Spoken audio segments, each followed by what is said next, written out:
દાહોદ જિલ્લાના ઝાલોદ તાલુકાના થેરકા ગામમાં આવેલ માછણ નદી નાળા પંચકૃષ્ણ મંદિર પાસે માછણ નદી નાળામાં સોપાઈ ગામનો યુવક પડી જતા તરવૈયા દ્વારા તેના મૃતદેહને મળી આવતા સમગ્ર પંથકમાં ચકચાર મચી જવા પામી હતી। તેની ઓળખાણ કરતા અમલિયાર સુરેશભાઈ કડકિયાભાઈ યુવકની ઓળખ થઈ ઉંમર વર્ષ 35નો મૃતદેહ મળી આવ્યો।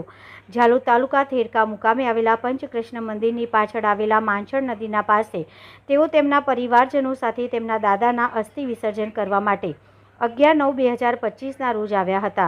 અસ્થિ વિસર્જન કરવા માટે સુરેશભાઈ કડકિયાભાઈ અમલિયાર માછણ નદીમાં ઉતર્યા હતા ત્યારે તેઓ પાણીના વહેણમાં ખેંચાઈ ગયા હતા અને આ અંગે ઝાલોદ પોલીસને જાણ થતાં તેઓ તાત્કાલિક ઘટના સ્થળે પહોંચ્યા।